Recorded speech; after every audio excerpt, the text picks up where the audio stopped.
समीर भुजबळांची नांदगावमध्ये चाचपणी, पण फॅक्ट्समध्ये कांदेच भारी।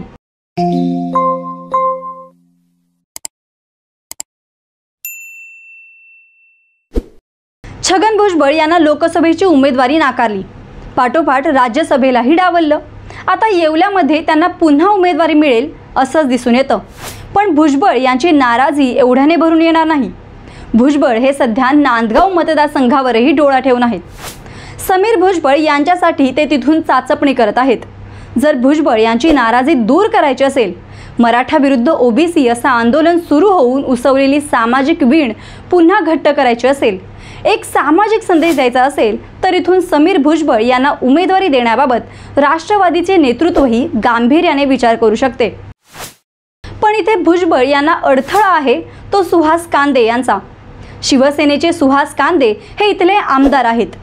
बांधाला बांध असणे आणि मतदारसंघाला लागून मतदारसंघ असणे यात जास्त फरक नसतो।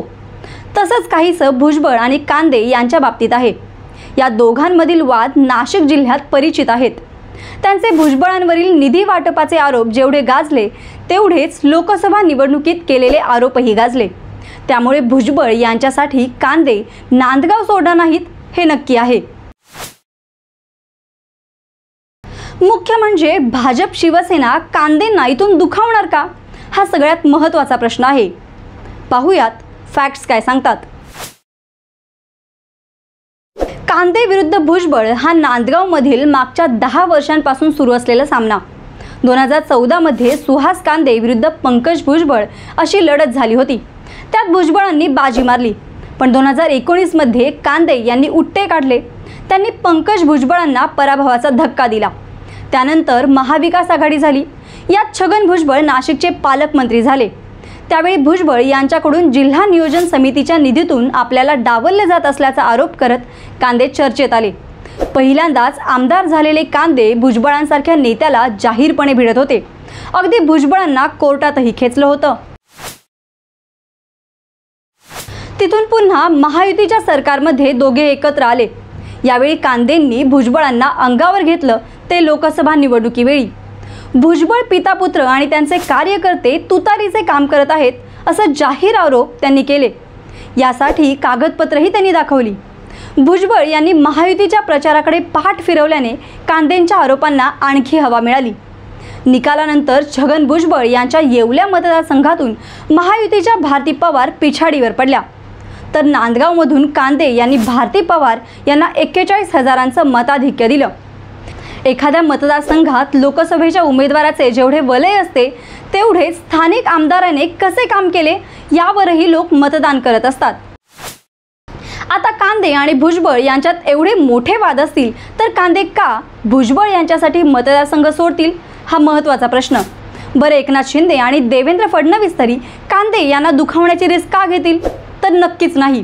याची काही कारणे बघायची तर इथल्या मतदारसंघावर कांदेंची असलेली पकड। भारती पवार यांना लोकसभेला नांदगावमधून 41,000चे लीड मिळालं। नांदगावमध्ये सुहास कांदे यांनी भारती पवार यांच्यासाठी चांगलं काम केल्याचं दिसून आलं।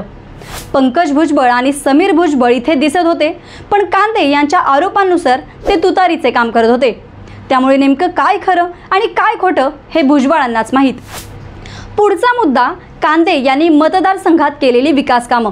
मागच्या 50 वर्षांपासून मनमाड शहरासाठीची पाणी योजना गाजत होती। ती पाणी योजना मार्गी लावण्यासाठी कांदे यांनी प्रयत्न केले। आता ही पाणी योजना पूर्णत्वास येताना दिसत आहे। त्यामुळे 24 तास गिरणा धरणातील स्वच्छ निरजंतुक पिण्याचं पाणी मिळणार आहे। याशिवाय मनमाड करंजवन 78 खेडी नळ योजना आणि नांदगाव शहरासाठी समांतर पाणी पुरवठा योजनाही मार्गी लागल्या आहेत। याशिवाय मतदारसंघात हजारो कोटींची विकास कामं सध्याला सुरू आहेत। कांदे वरचढ ठरू शकतात याचं तिसरं कारण त्यांचे शिंदे फडणवीस यांच्याशी असलेले संबंध। एकनाथ शिंदे आणि देवेंद्र फडणवीस यांचे सुहास कांदे यांच्याशी निकटचे संबंध आहेत। शिंदे यांनी तर मुख्यमंत्री पदाची सूत्रे हाती घेतली त्याच दिवशी सायंकाळी नाशिक जिल्हा नियोजन विकास मंडळाचे निर्णय रद्द करण्याचे आदेश जिल्हाधिकाऱ्यांना थेट दूरध्वनीवरून दिले। हे आदेश अर्थात सुहास कांदे यांच्या शिफारशीवरून झाले असणार। शिंदेंच्या या निर्णयाने भुजबळांना दणका बसला। आता मतदारसंघातील स्थिती बघितली तर छगन भुजबळ हे महायुतीमध्ये नाराज असल्याचं बोललं जातं।